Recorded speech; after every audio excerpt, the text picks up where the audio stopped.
Thank you. So, having been relieved not to be following lunch, I didn't realise I had to follow Councillor Box, who would be such a hard act to follow. Anyway, I will do my best. I've been asked to talk about creating enterprising councils. So, the first point I wanted to make is that this really isn't new.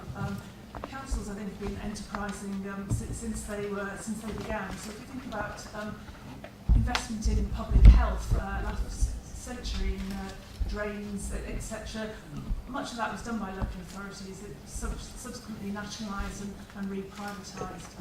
And a couple of examples here about very successful businesses that have started with local authorities. So the Manchester Airport Group, which is the largest UK-owned airport operator, £3.2 billion contribution to the economy, 130,000 jobs. That's wholly owned by 10 Manchester local authorities. And Kingston Communications, which is a telecommunications company, started over 100 years ago in 1902, when the first telephone licenses were issued. That's now a very successful company. It floated on the stock exchange in 1999 and is now part of KCOM, which provides communication services to both public and private sectors. So it isn't new, but I think there's a new focus on councils being enterprising. The financial position in this country and the global economy that everybody's very well aware of, has really encouraged local authorities to take matters into their own hands. And there's also enabling legislation. So the Localism Act introduced, as I'm sure you know, a general power of competence, which gave local authorities more than the previous power of well-being to be enterprising. And it also introduced the community right to challenge, which is encouraging people in the local community to challenge local services. The Local Government Finance Act introduced retention of business rates and 100% retention of growth in business rates, which is really encouraging local authorities to act to make their local economies grow. So really, all of that together is giving a renewed interest in ways in which councils can contribute to their local economies. So what does it all mean? It can mean an awful lot of things, really. So I'm going to briefly talk a bit about trading and charging, investing in growth, working with local suppliers and the voluntary sector, and demand management. And I've got some good examples around the country of all of these. So firstly, trading and charging. So councils are allowed to charge to cover costs of discretionary services, so not statutory services. And in that case, they're only limited to cost recovery, so the charge mustn't exceed cost recovery. Secondly, councils can trade for a commercial purpose, i.e. to make a profit. And the Localism Act has extended that, so that they're now allowed to trade in areas not related to local authority functions. If they are trading and taking out commercial activity intended to make a profit, then they must do that through a company, which will be a new entity and may well have tax implications for the local authority. And then the final type of trading and charging is trading with other public bodies, shared services, if you like. And in that case, local authorities can set up a number of arrangements. It might be a contract, it might be agreement, it might be a committee. They're able to charge more than cost recovery, but they must bear in mind state aid issues, whereby no direct or indirect subsidy should come from a local authority.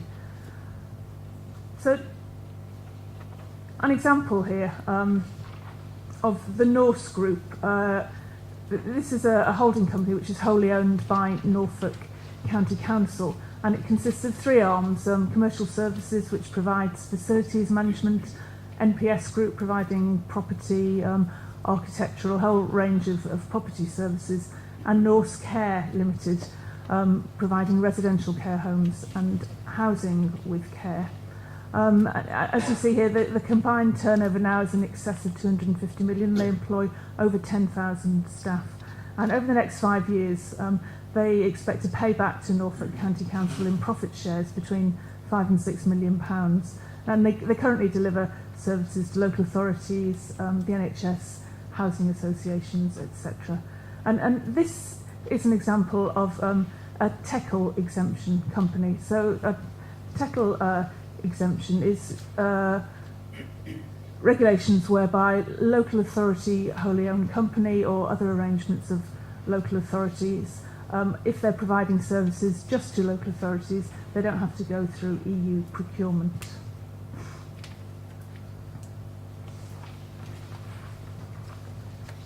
So in investing in growth, so I do a lot of work with local authorities, thinking about how they can use their assets in a more enterprising way, really. Assets are important assets, particularly in this climate where resources are limited, and many local authorities are really thinking imaginatively about what they can do with their assets.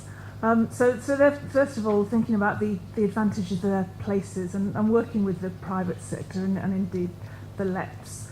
They're thinking about how assets can lead to service redesign. So there's certainly an imperative for the local authority and its public sector partners to occupy and use less property.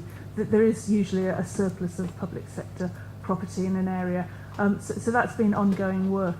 And what's interesting now is how local authorities and their partners can think about the uses to which they can put those surplus assets, or indeed the cash they might generate from selling them, to drive growth in their local economy. That might be delivering housing sites, it might be using premises for business startups, it might be wider regeneration purposes. And finally, the sort of things they're thinking about is investment in commercial estate. You may have read recently about Surrey, which is making a huge investment in commercial estate in the area to try and find investments that are going to give a long-term revenue return.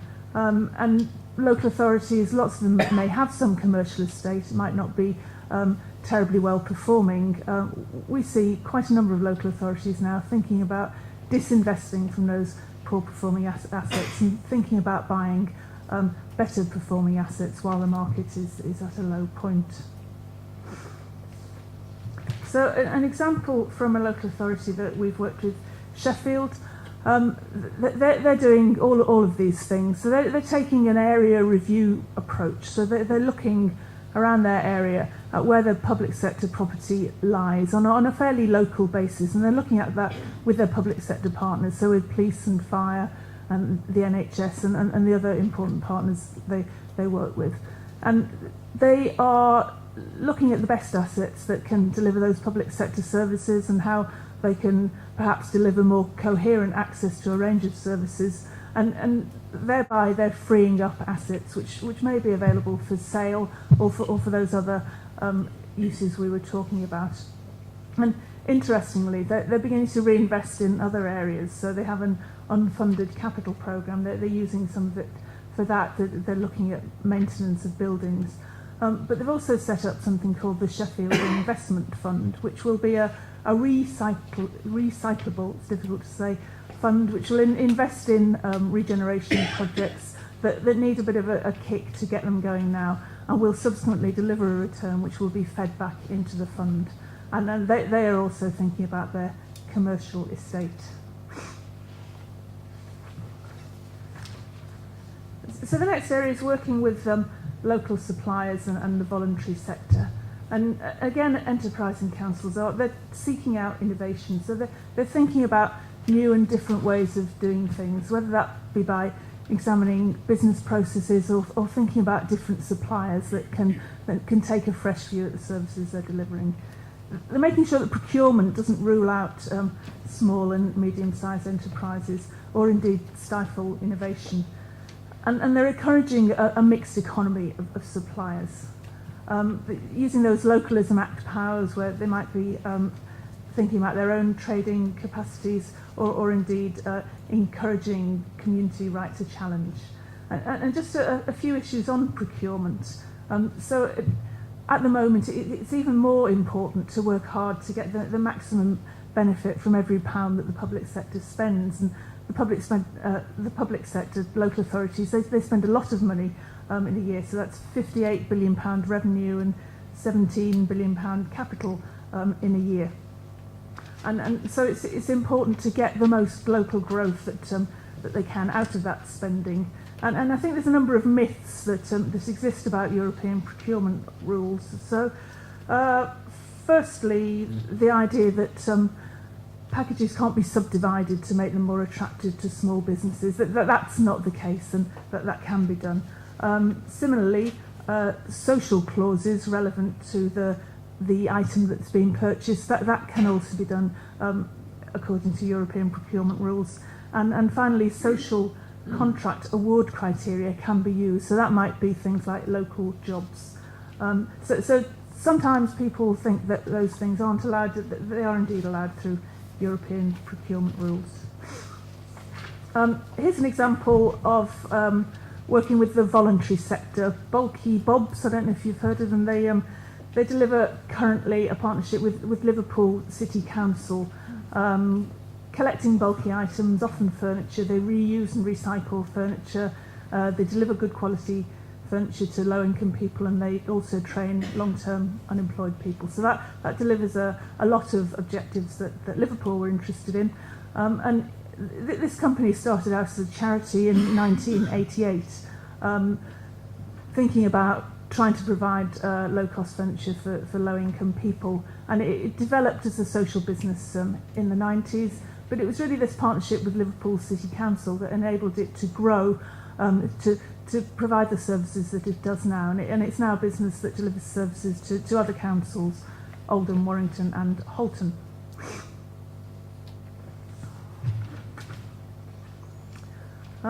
So finally, I wanted to talk about demand management as another aspect of being enterprising. So that's really the idea that you might be able to prevent or reduce or divert demand away from your higher cost services. And this whole range of techniques that might be used: charging, behavioural change, channel shift, tighter gatekeeping. But it's really about attracting innovation to the way that service is delivered, and in order to change those demand patterns.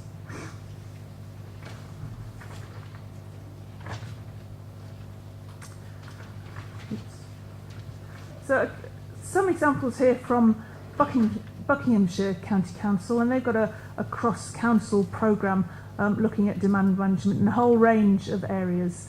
And they divide it into three categories. And the first one is existing current service users. They try and reduce the demand from current services. And so a successful example that they've used has been with special needs transport. So they were spending a lot of money taking children with special needs to school via minibuses and various other forms of transport. And what they did is they had a really quite extensive dialogue with parents to try and encourage them to use their own transport, or encourage them to help their children travel independently. And they encouraged them with money and with training. And through that, they've delivered 15 to 20% saving. And the second category is presenting. So that's customers who are coming to the local authority wanting or needing services. And so they're challenging the package, if you see, at the point of agreeing to deliver services.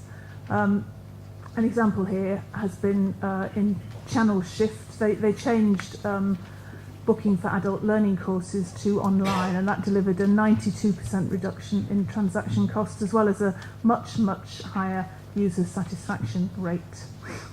And finally, and probably the most complicated area, is prevention. So that's preventing customers ever becoming customers of the local authority.